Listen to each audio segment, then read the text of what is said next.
Welcome to the Opal Foundation series. In this 6-chapter episode, Reframing Personalization, we sat down with Gabe Alonso, dynamic storyteller and marketing thought leader.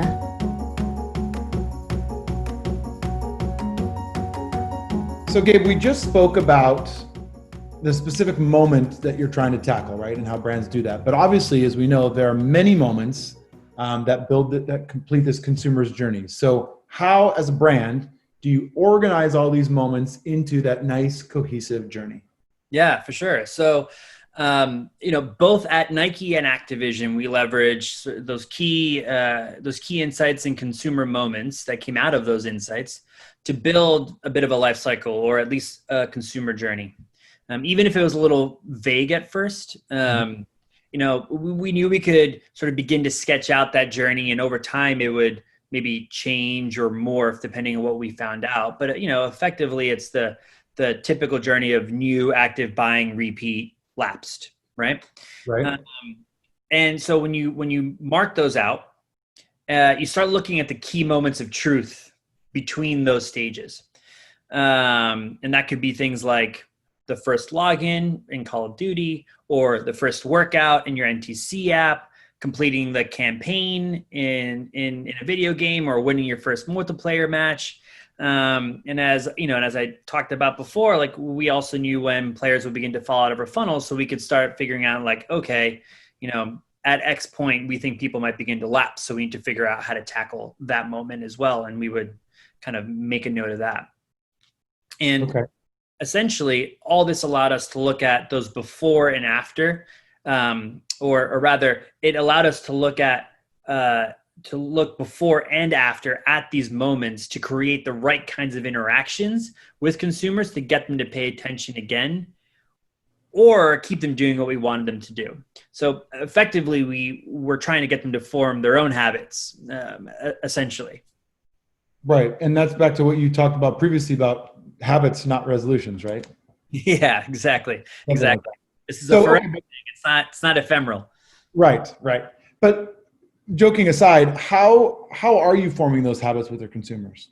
Yeah. So, for us, for me, it just goes back to what are my objectives or my KPIs, right? In the case of the NTC app, it was to get them to work out more and more frequently, right? So volume of workouts and getting them to work out day after day after day.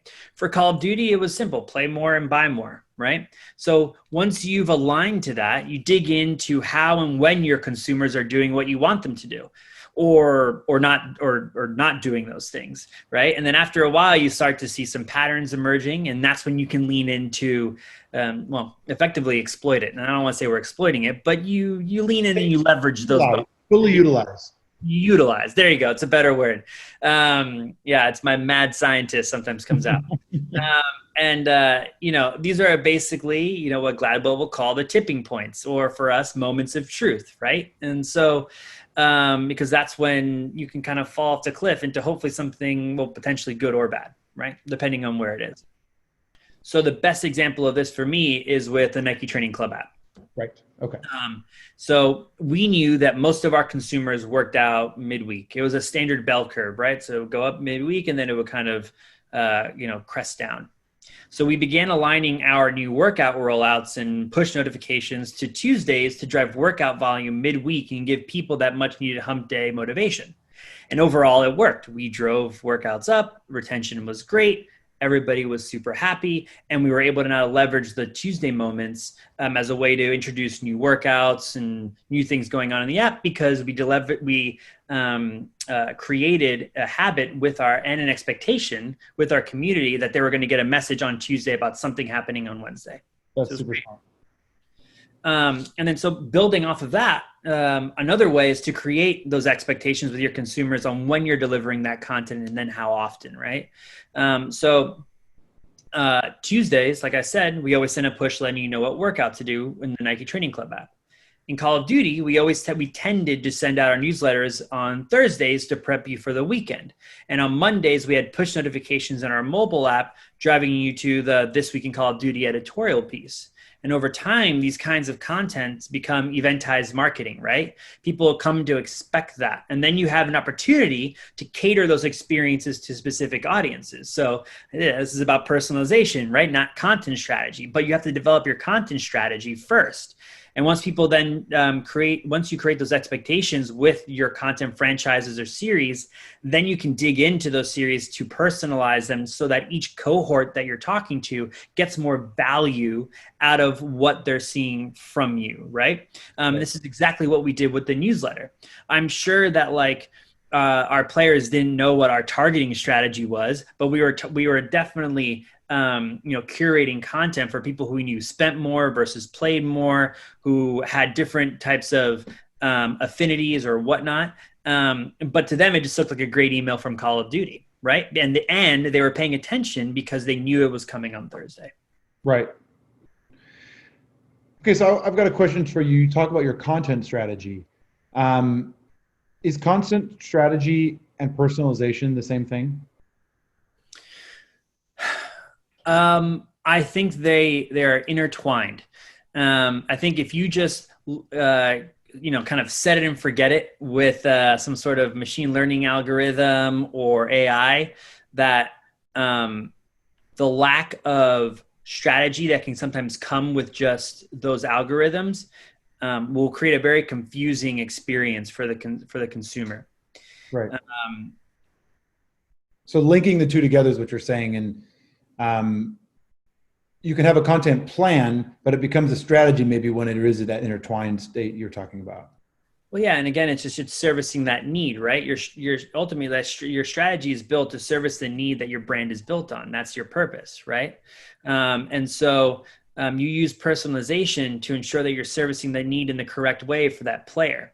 And so, but if your content doesn't even ladder up to the need in the first place, then personalization kind of goes out the window no matter what. So you have to start off with strategy first, and then personalization as a tactic to make that strategy sing for every consumer versus just kind of be flat for everyone. Got it. That makes a lot of sense. So when you talk about brands and their personalization and their content strategy, and we talk about building those habits and meeting the consumer where they are and all these great things that go into that mix, what would you say, Gabe, are those moments of truth that show that you truly do know and understand your customer, but also drive your business accordingly, right? What would you say to that?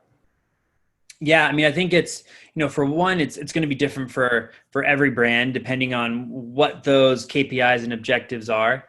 I don't want to give away any special sauce from other companies and whatnot that I've worked for, but generally you look for things of, when do, using Activision because it's freshest in my mind, right? How many games does it take for somebody to realize that they don't want to play this game anymore?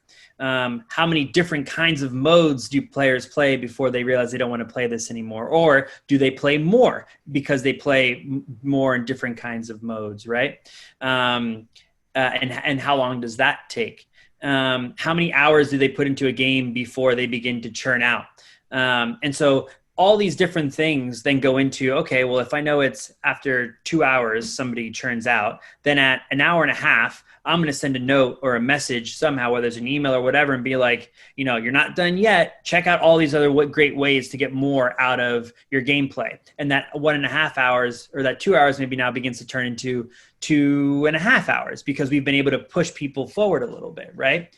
And that might not seem like a big incremental lift, but when you're doing it for millions of players, suddenly you're keeping folks in the game for hundreds of thousands of hours or whatever those numbers may be, right? And so it's really just about using that new active buying repeat lapsed model, which is, or journey rather, which is, pretty commonplace. And then understanding that okay, a brand new person that comes into your funnel, what do they need to do for the definition that is active for you? And then once you understand what that is, you can set those moments and create content or triggers or whatever it may be to ensure that you nudge them forward, right? You get them thinking about the next step. And that slight nudge and that conversation that happens with them is is ultimately how you move your business forward, because you keep people engaged, you get them continually wanting to move forward, or that's in this case down the funnel, and then you keep them in this nice, virtuous loop for the brands of buying repeat active, etc. All based off of these core insights. Thank you for watching this chapter from the Opal Foundation series, Episode 2, Reframing Personalization. For more inspiring stories, please subscribe to the Opal blog.